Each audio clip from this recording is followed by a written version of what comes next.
Okay, we're going to go ahead and get started. Hi, everyone. My name is Tim Ogden. I am the president of the BBS Foundation, and welcome to this webinar about coping with vision loss and BBS.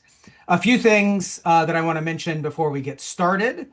I am wearing a bright orange shirt from, if I sit up a little bit, you might be able to see it's from the Rocky Ride, a fundraising ride that Zach and Nathaniel have participated in before for the foundation.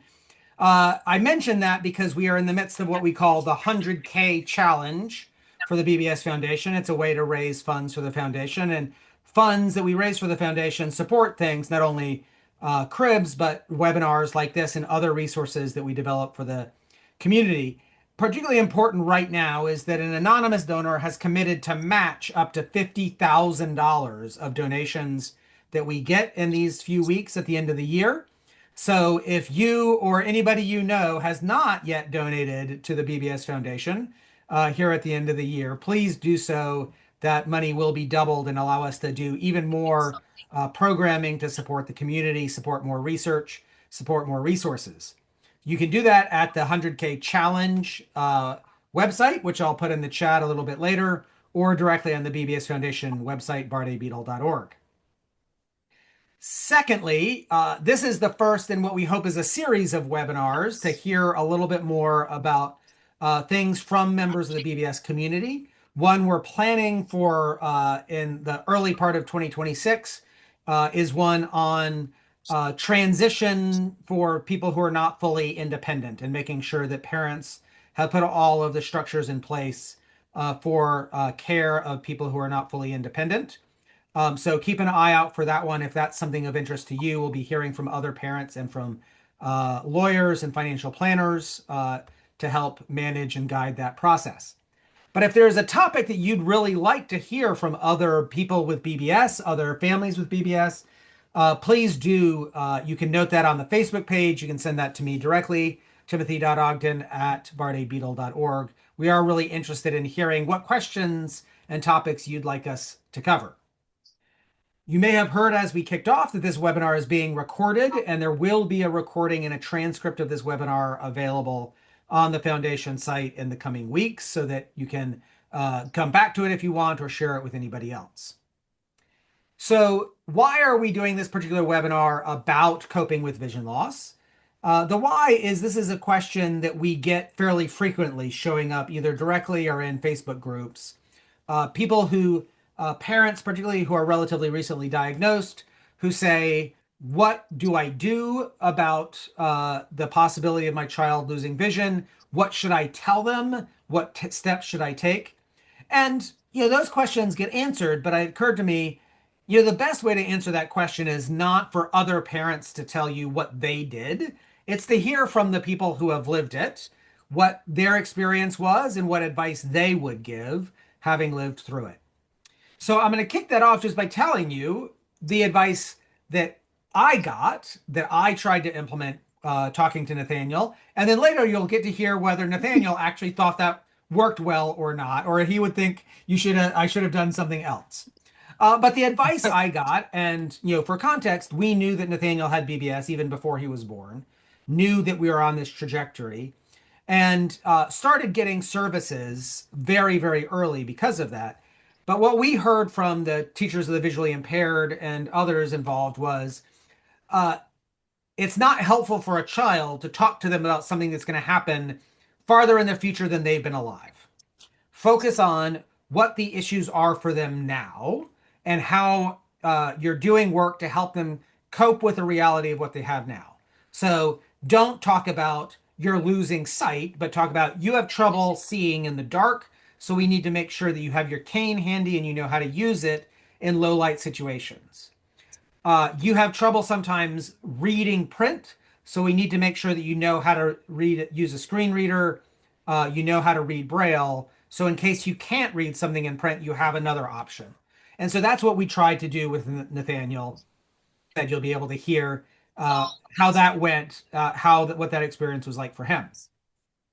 But to get us all started, one more thing to mention. There is the Q&A function. It is out there. do feel free to add questions in Q&A that we'll come back to as we go through the process. So if you do have specific questions or something for specifically for somebody from what you hear, please just add that to the Q&A. Now, I want to kick us off by asking each of our participants just quickly to introduce themselves. Who are you? How old are you? Where are you? What's the current state of your vision? And then we'll come back and start talking about some of the bigger questions. So I'm going to start with Zach. Zach, why don't you tell us who are you? Okay. Hello, I'm Zachary Papp. I'm 33 years old. I live in St. Petersburg, Florida currently. And I'd say the state of my vision is mostly light perception with a little peripheral vision. Great, thanks, Zach. Kat. Hi, y'all. I'm Kat Blaylock, and I live in Edmond, Oklahoma. I'm 31. In my vision, basically, I don't have any peripheral vision, and then I just have a tiny bit of central vision left. Nathaniel. Hi, I'm Nathaniel. I'm 19. I live in southeastern PA. And the current state of my vision is light perception, but almost nothing beyond light perception that at least how to describe. And Dan. So, hi, my name is Daniel Dell. I live in upstate New York in Rochester, and my vision is lights and shadows. How old are you, Dan? 29. Great. So now everybody has a little bit of context where people are coming from. I do know that there are a number of people who are attending who are all also BBS adults. So know that I may ask some of you to answer some of these questions as well. I know who you are. So if you don't want me to call on you at some point, can't guarantee that I will, but if you really don't want me to call on you, feel free to put something in the chat to warn me. Don't ask me a question today. Now, that being said, we're going to kick off with our first question, which is, how did you learn about vision loss? How old were you? What do you remember about understanding that you were losing some of your vision? So I'm going to actually, Dan, come back. We'll go in reverse order and ask you Okay. first. What do you remember about noticing that you were losing vision, conversations you had about vision loss? So I started noticing losing vision at 5. At night, I'd be in my room and I would get lost. I didn't know where I was and I couldn't see. And my mom told me that I'm gonna lose my night vision, and eventually, over time, I'm gonna lose what I had left. At the age of about 13, I lost the left that was left in my good eye, and it just went blurry. Now all I have is lights and shadows, and that's what I have right now. Hmm. And Dan, uh, tell us a little bit more about your experience of hearing your mom say that. Was that hard to hear? Had you already sort of figured out that was happening? So I figured it out, but she also told me it was definitely hard at first because I didn't understand it and it was hard to comprehend. But as I got older, it got easier, and now I understand it better. Great. Nathaniel, what do you remember about learning about vision loss?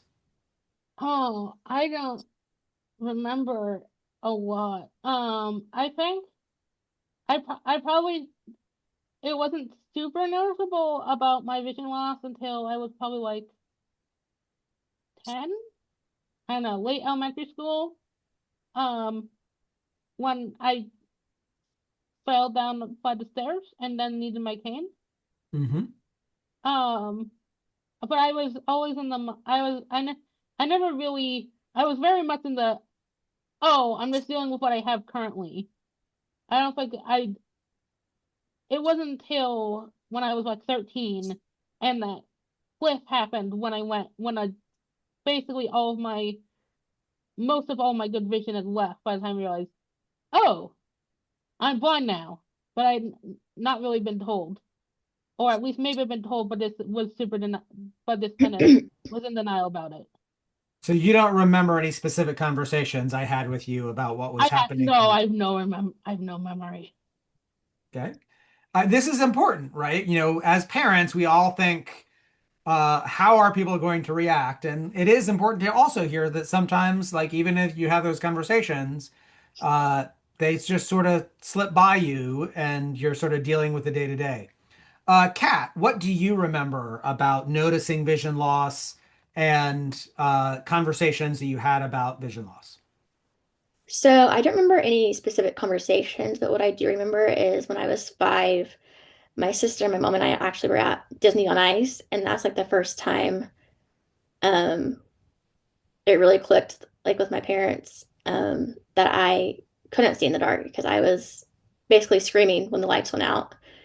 And Mhm. then around fourth grade is when I noticed really my vision getting worse. Like I couldn't see the chalkboard anymore. I couldn't see pencils anymore. And it just kind of has progressed since then. And Zach, what do you remember about losing vision, about conversations about vision loss? So yeah, mine started right about 5 years old too. Because the my kindergarten teachers talked to my mom, said I had to go to the doctor. Went to the doctor. They tried to do the ERG test on me, Oh, Hmm. I've had that done, Zach. and I couldn't do it because they tried to put contacts in my eyes, and at that time I did wasn't having any bit of that. Mm. Oh. So and then when I was done with that, then I sort of overheard the doctors tell my mom, "We think we know what it is, but we can do nothing for you right now," basically. Hmm. And then so I was just wearing glasses most of my life, treading along more or less, and doing normal things, sitting in front of class because I'm nearsighted, so I can't see far away. Never been able to see far away really. So and then um got starting getting night blind about high school age, and then when I was in college, then I lost most of my central vision when I was graduating 11 years ago today, actually. Wow. Um, so I want to transition from there to talk about, tools that you use, but also your process to learn using those tools. So, what do you remember about learning Braille, potentially if you've learned Braille? So, I want to hear, do you read Braille? If so, when did you start learning it? How did you learn it? If you use other tools, what are those tools and when did you start learning them? What tools do you use? Cane, Braille, screen reader, anything else along those lines? Kat, this time I'm going to start with you. Okay. When did you start learning tools? What tools were they, and what was the process for you? Yeah, so it was about in middle school is when I remember starting to use tools. And back then I it was a CCTV and larger worksheets and large print textbooks, stuff like that. And then as I progressed through high school, um, I and technology has improved over the years. I was using a screen reader, but now I just use the built-in Zoom features and the accessibility features with the Apple products. Hmm. And And then, did you sorry, go did you ahead. learn Braille? I always was resistant to Braille because I'm like, I Hmm. can still see a little bit. There's just always been like I don't want to do it type thing Hmm. with it.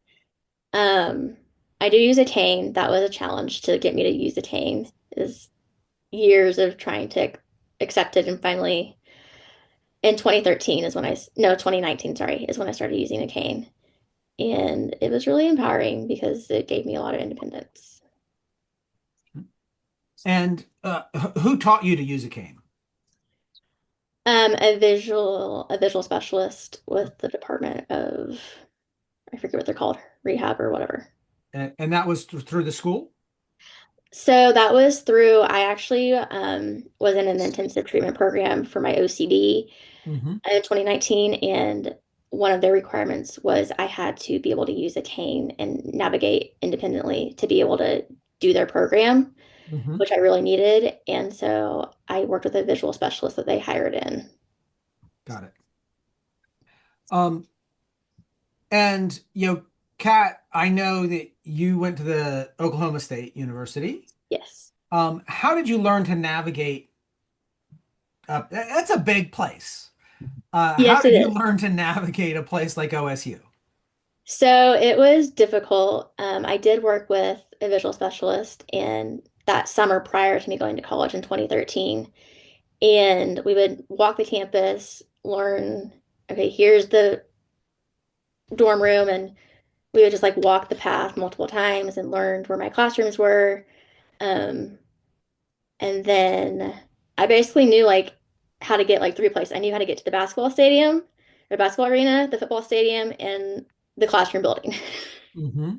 Um, The football but stadium is the most important of those. yes, Those it is. classrooms, like, who cares about those? It's the football stadium that really matters. Exactly. But no, it was a big challenge. And then actually in college, the biggest challenge was getting accommodations through the university. And they just, Hmm. because what I didn't realize is that it's up to the professor if they do apply the accommodations or not. And so it was so different than high school where teachers were bending over backwards for me Hmm. to make it through school. And then in college, it was the professor was like, no, I'm not going to do that. So it was a big challenge. It is a big challenge. And thankfully, we have had a lot of progress in awareness of accessibility things. Right. And some Hmm. of that is because of people like you, Kat, who actually lived through it when it wasn't so easy. Yeah. Zach, let me ask you, uh, when did you start learning tools? What tools did you learn? How did you learn them? What tools do you use now? So I didn't use any tools till basically college, where I, that's where I learned the screen readers, because at that time on all the campus computers at UNC Charlotte they had this technology called Magic, which is sort of like Zoom text. So I used that for some papers I had to type up. Um, I used disability services a lot. They had a lot of good services like putting audiobooks, all your books on tape. I had extra time for taking tests. I had a note taker. Um, and I was able to take tests in the disability services place, and they gave me large print for that. So I used that all through college. And then um, I tried to go to grad school. I was given a laptop from the Services for Blind People in Charlotte, and I had Zoom Text Fusion put on there, um, net, which I still have. Now I have audiobook recorder that I got in 2017 when I went to Raleigh for an evaluation to get a job because the graduate school thing didn't work out.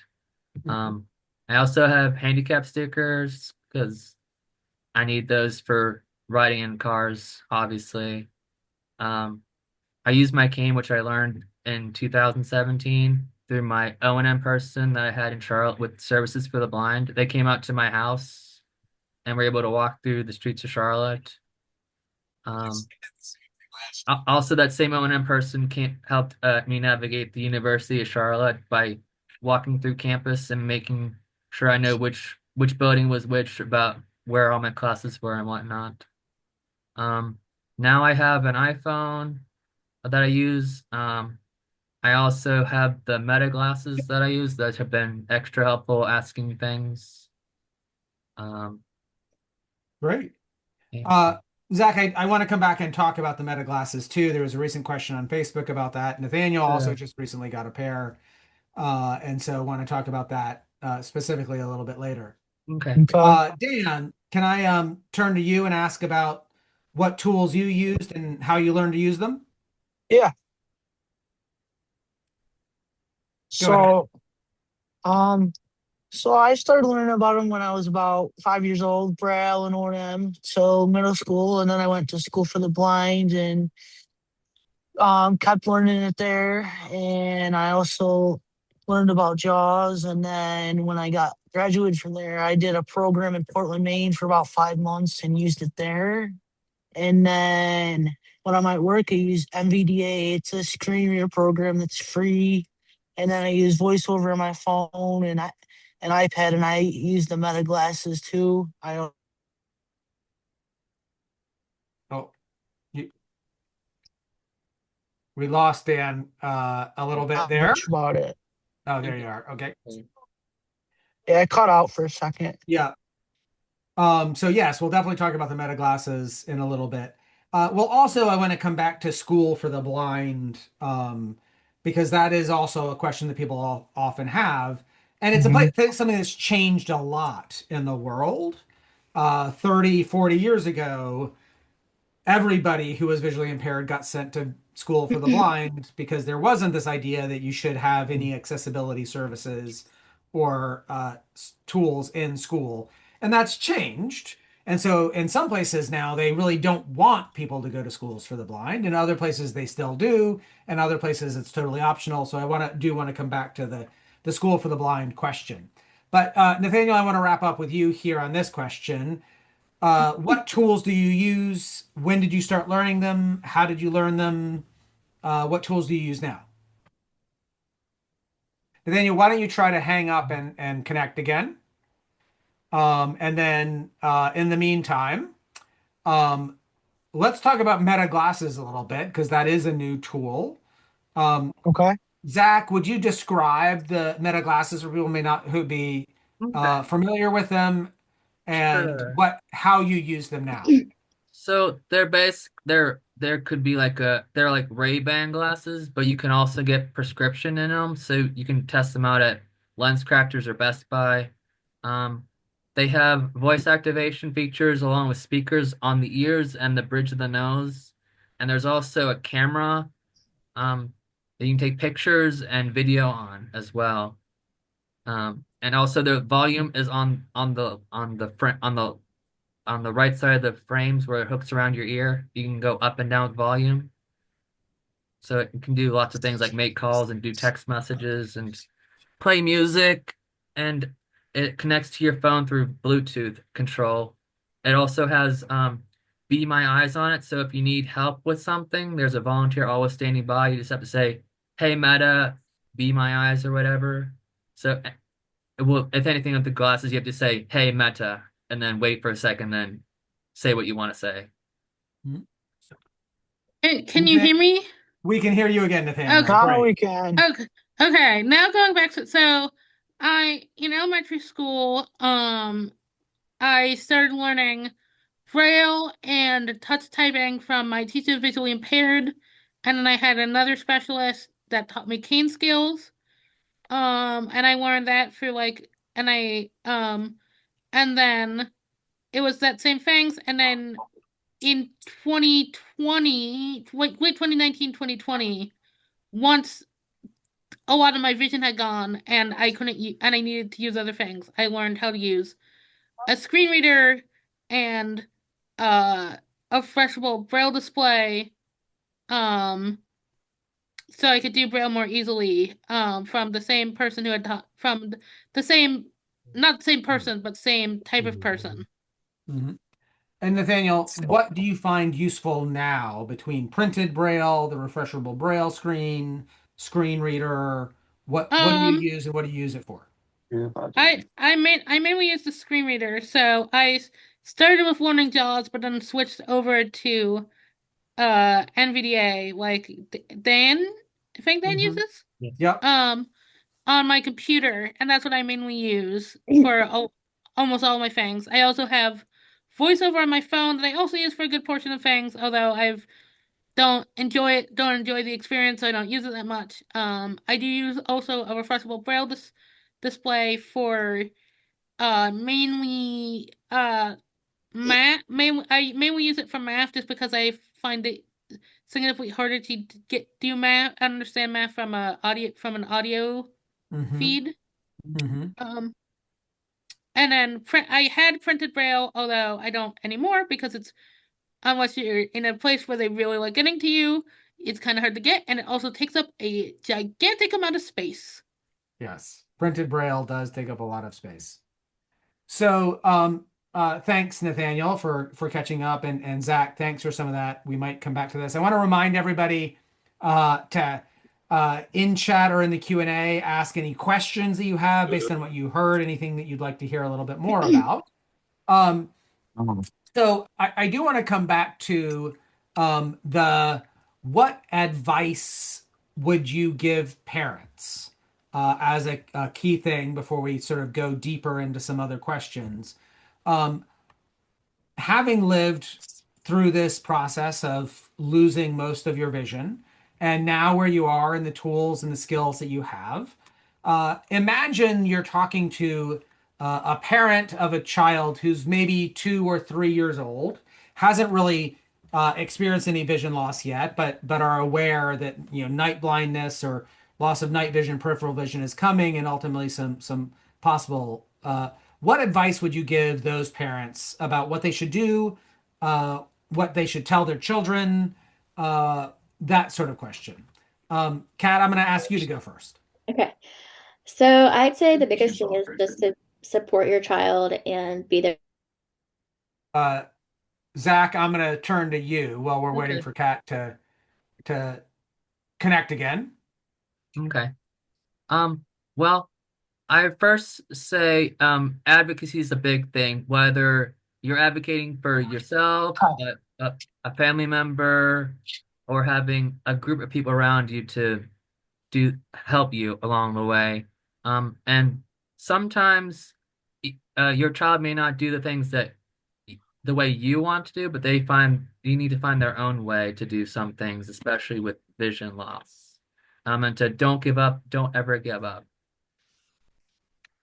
Uh, so for those of you who don't know, Zach used to live in North Carolina. Don't give up, don't ever give up is something you hear a lot in North Carolina. It's the Jimmy Valvano, And it's uh, also his week this week. the former NC State coach. For those of you who are old like me, you may remember the cardiac pack. But Jim Valvano eventually passed away very prematurely of brain cancer. And don't give up, don't ever give up was his signature phrase as he battled brain cancer. So, Kat, let me come back to you. What advice would you give parents? Okay.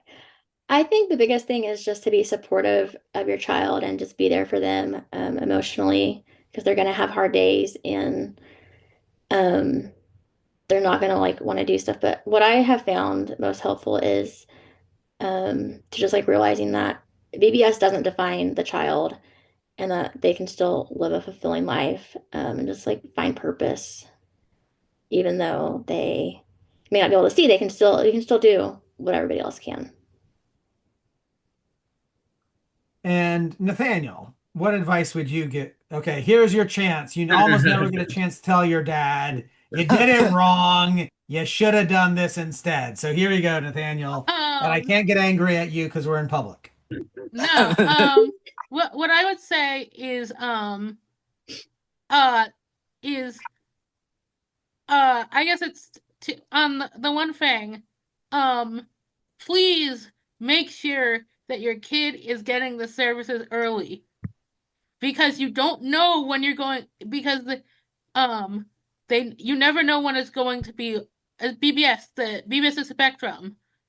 You never know when the vision is gonna go away. So having them know the skills as soon as possible, and you being there to advocate to make sure because I was lucky enough to be in a very great school environment where I was basically forced to do things early despite my somewhat denial of things. But not everyone lives in such a great and well-resourced school environment. But please advocate for in terms of talking about vision loss, I'm gonna be boring and agree with my dad about what he did because um I I think it is very productive to tell your kid and explain to them what is happening now. I don't think it's have denial that nothing is happening, but I Mm. don't think telling them that they're eventually going to lose it is ever going to be productive because either A, they're not really gonna care and they're gonna be like, eh, or B, they're just not gonna have a great reaction. Hmm. But I do think it's important to tell them what is going on so that they at least and I think did you ever tell me what was going to happen, Dad? It's a great question, Nathaniel, and amazingly trying to think about what I remember. I don't think we ever did specifically say what the outcome was because we didn't know. Um, yeah, I think you put it really well. BBS is a spectrum, and different people lose different amounts of vision at different times. And for you, it declined fairly rapidly, but that last stage happened pretty fast. And you could tell that it was happening. We didn't need to tell you. By Yeah, that point, you were experiencing it. yeah, also like um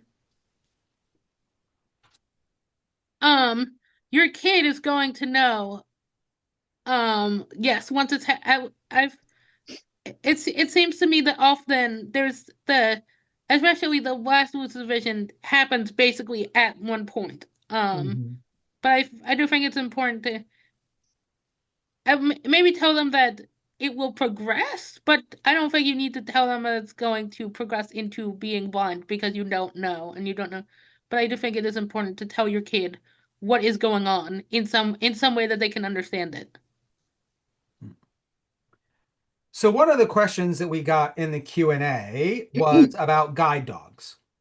And so I want to start and Mike, I see Mike Halm on. He is the guide dog person that I know. So Mike, I may ask you to weigh in on this.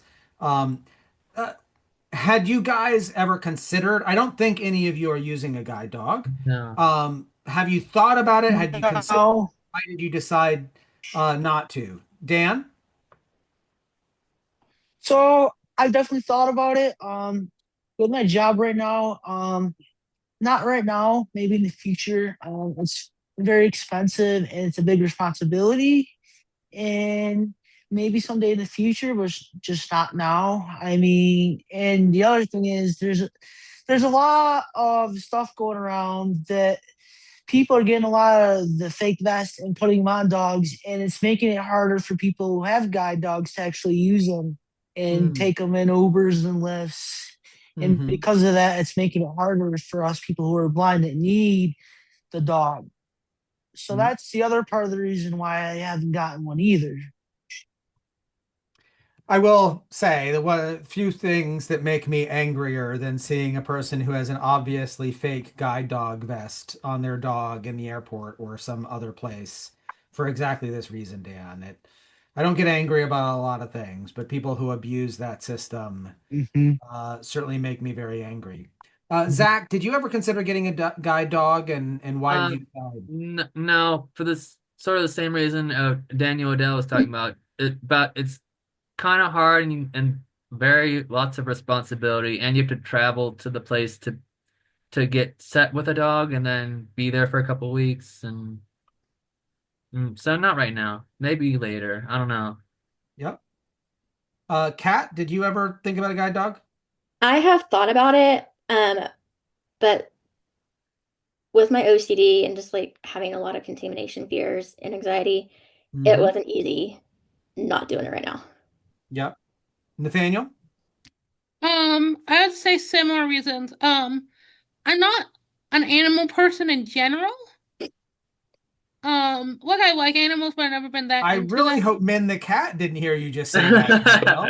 I didn't say I didn't like it, but I'm like I would never opt to have a pet myself.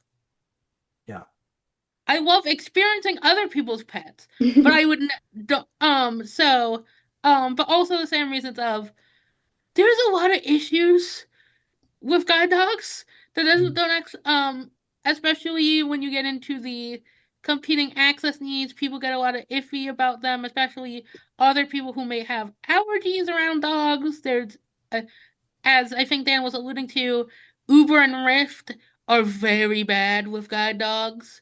Hmm. Mm-hmm. Um, and it also, you have to care for a dog, so you have to put in the time to care for a dog, Yeah. and that's a lot of effort. So I've considered it, and it is a very no. Right. So I'm gonna I can't separately ask Mike if he wants to weigh in here. So I have to push the allow to talk button for Mike to give him a chance. Uh, Mike, I have just turned on your microphone. You are muted still. But do you want to weigh in on this question about guide dog use and what it's been like for you? Can you hear me? I can. Yeah, I can hear you, Mike. Okay, so I think my blood pressure went up as I heard Dan and everyone saying all the reasons why they won't get a guide dog, because as a guide dog user, the issues they mentioned is things I deal with, and it's Mhm. what makes my blood pressure rise. Because it's something I'm fighting. Ironically, as I've listened to this webinar, I had to feed and relieve my dog dinner. Mhm.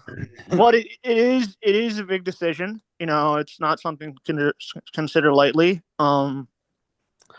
I do agree with what Nathaniel said. You really do need to be I wouldn't say a dog person, but an animal person, because you have a dog with you at all times. But in the saying, I used a cane for a long time before I got a dog. I put a lot of decision every time, all 3 times I've gotten a guide dog, into, do I want to get another one? Is it the right time? And you do take care of an animal, but it's actually more the other societal issues that are more of a hassle, and it's unfortunate that that is actually getting in the way of people deciding whether they want to get a guide dog or not. It really is. Well, thanks for that, Mike. I really appreciate you being put on the spot and being the voice of people who did make the decision to have a dog. So I'm gonna make you a participant again rather than a panelist, but I might come back to you again in a bit. That's fine. I just, if I'm muted, you won't hear the dog whining in the background. So that's Right. good to. Okay. Okay, so we have a couple other questions here. Two questions that are about, in general, the same thing. And I see Krista Bulger in our participant list. Krista, just to give you a heads up, I may ask you to weigh in here too. So Krista is a BBS parent and a teacher of the visually impaired. But the question here is about technology specifically. So one version is, do you have a favorite tablet, iPad, Kindle Scribe, etc.? Asking specifically for a middle school age can still read but need to enlarge text. And I know, Kat, you do a lot of text enlargement. Yes. But also, Alyssa was asking, should your child learn touch typing or cell phone? And if so, do you use Mac or PC products, and what's been your experience with Mac versus PC? So, Kat, I'm going to come to you first, Okay. since you talked about using enlargement. Yeah. Tell us about how you use enlargement, and have you used the tablet, and what's been your experience there? Yeah. So I have an iPad, an iPhone, and a giant iMac. And in school, the iPad was really helpful because they could load my textbooks on it, and then I could zoom it in and change the contrast and change the size of the text and everything. And then as just like being a young adult, I use my Mac more than my iPad. And the accessibility it has on it, it's Zoom and the large um, mouse and large font and bold text and the invert colors has all been very helpful. So I have a question for Kat. Yeah. So I have an old iPad and it's pretty old, and I know I should get a new one, but I've also been considering the Mac, but I know I'd have to learn a whole different voiceover system on there. I mean, would it be that difficult, even though I'm already used to voiceover on my phone and iPad as it is? I mean, would it be that hard? No, Hold because on, hold on. I didn't tell Dan he could ask questions. Hey, He's only supposed I'm, to answer I'm questions here. sorry, Tim, but she had a good point. Yeah. Go ahead, Kat. I think the transition would be really smooth because Apple is really good at syncing all their products together. So if Okay. you know how to do it on an iPad or phone, it's basically the same thing on the iMac. Okay. Thank you. You're welcome.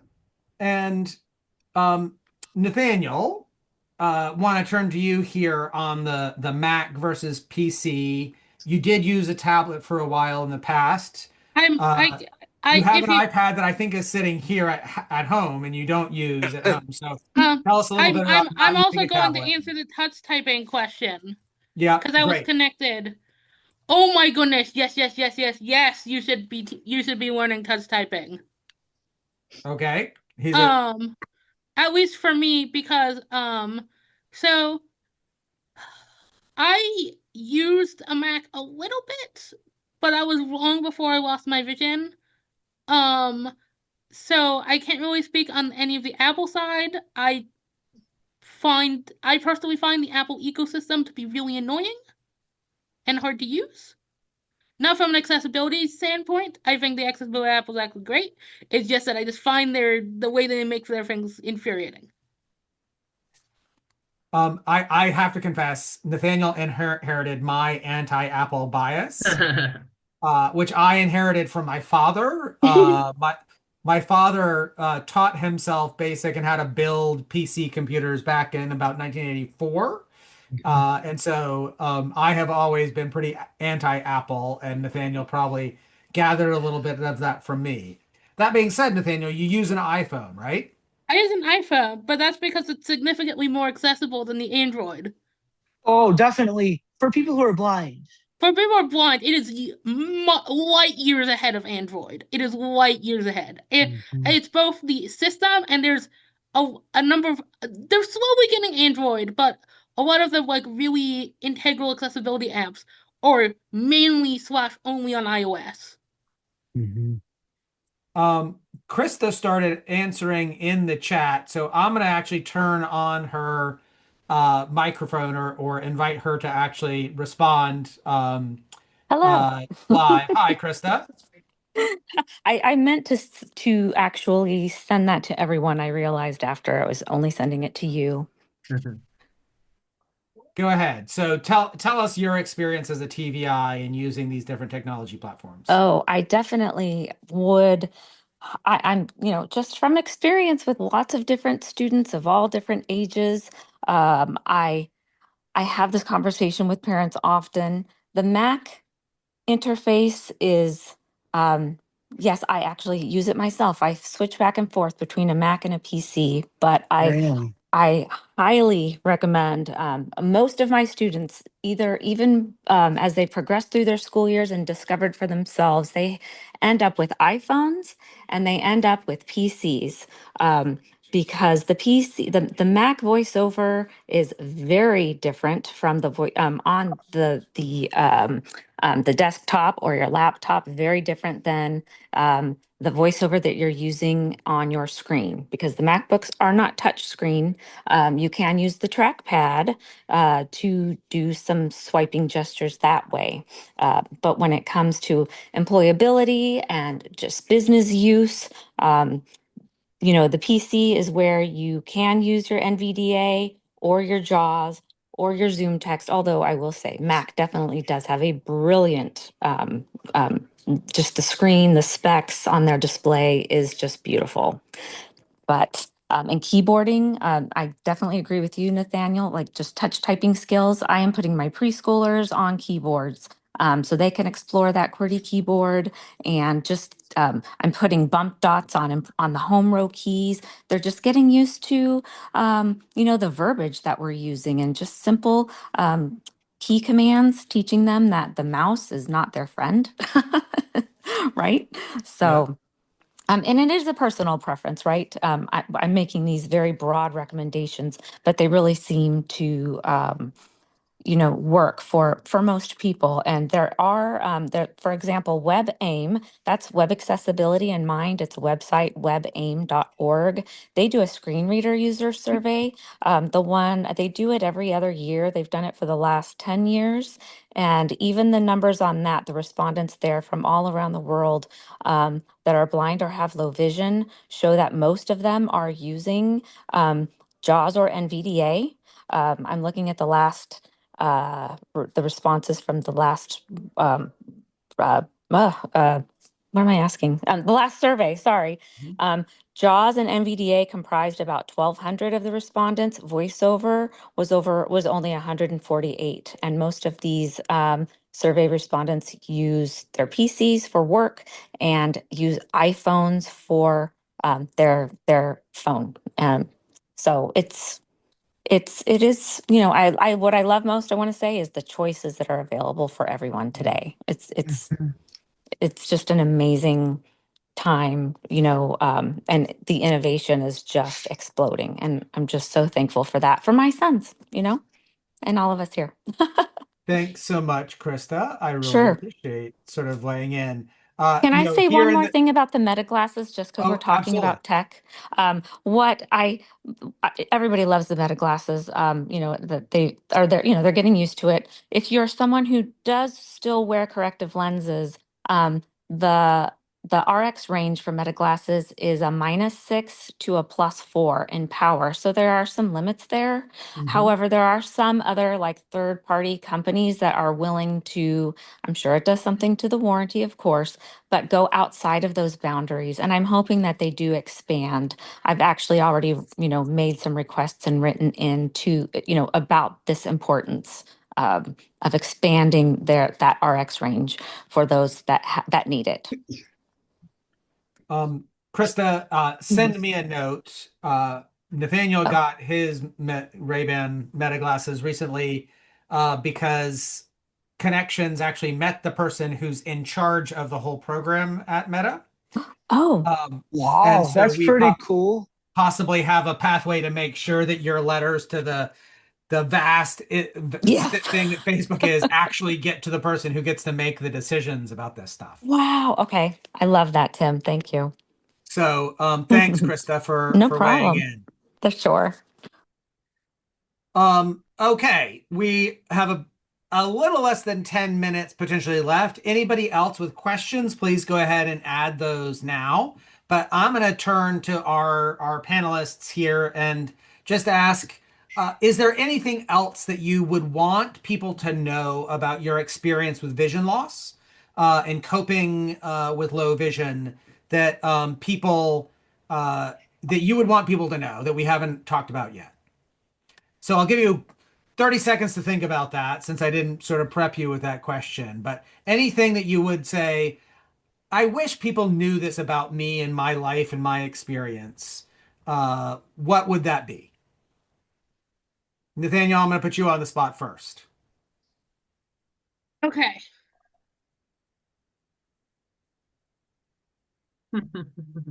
I I find that the thing about my my life is that um I am, I'm about 10 years younger than all the other panelists here. So I grew up in the time in which computers were available.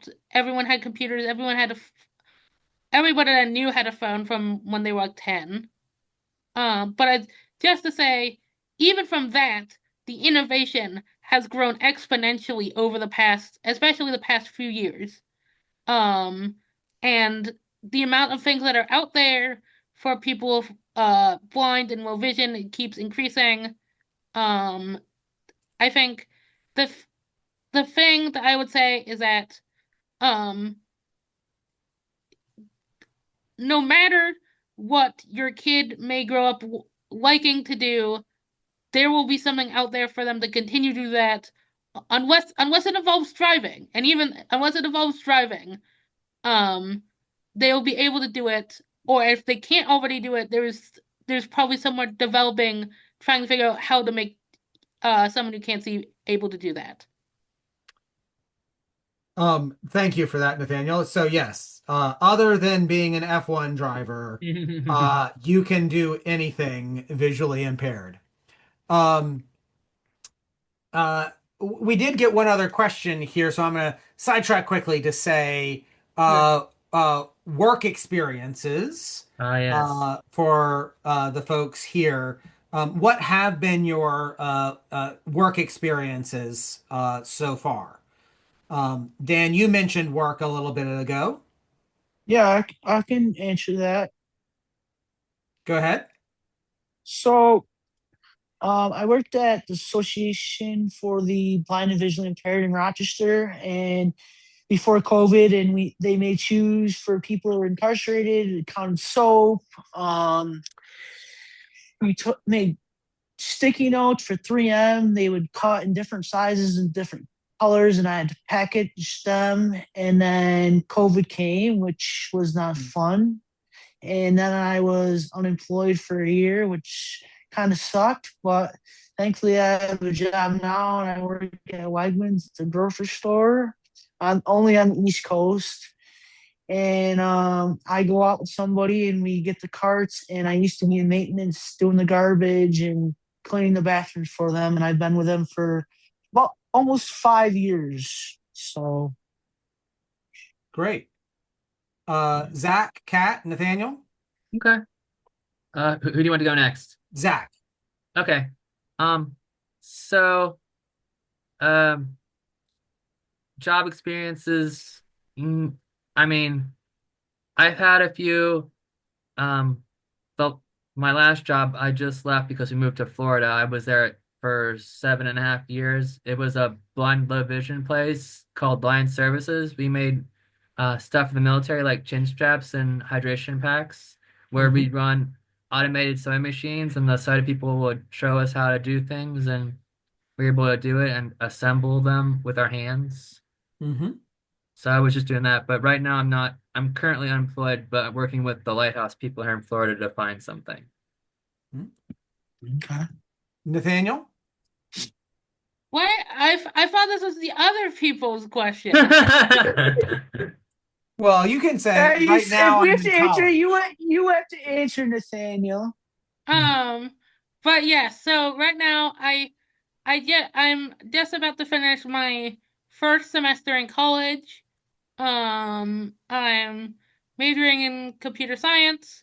And I'll have a ton, so hopefully once I finish that degree, we'll be able to get a job. And working through that degree.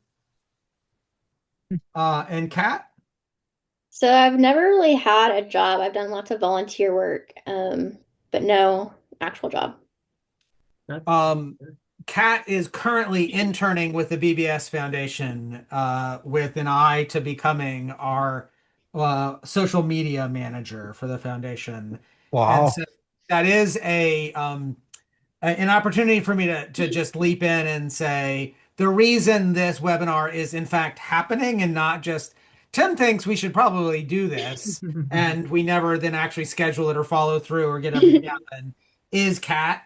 I do want to take the opportunity here to thank Kat specifically about uh, all her work to get the BBS Foundation Instagram up and running again and to start us on this process of having webinars and communicating through social media a little bit more. So thank you, Kat, for making this happen.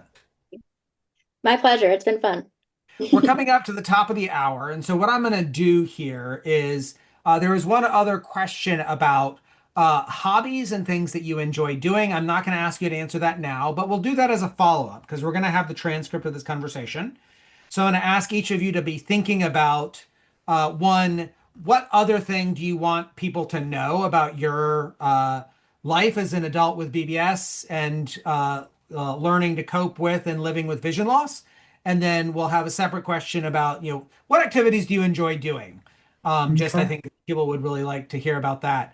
And Kat, I would say Kat and I will follow up with you, but let's be realistic. Kat will follow up with you uh, Okay. to get answers to those questions once we have the transcript to fill that in.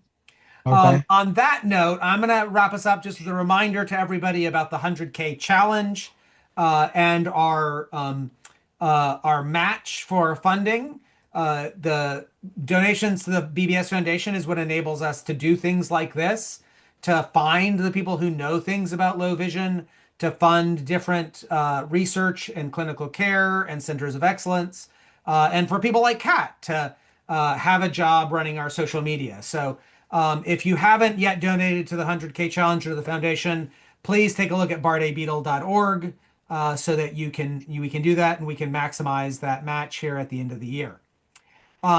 Finally, I just want to say a great big thank you to Zach, to Dan, to Nathaniel, and to Kat for coming on and talking about telling people and sharing your experience. Really appreciate you guys being willing to do that. Thank you, everyone. Merry Christmas to everybody. Thanks again for being with us. And keep an eye out on email and Facebook for links to the recording and the transcript and these follow-up questions.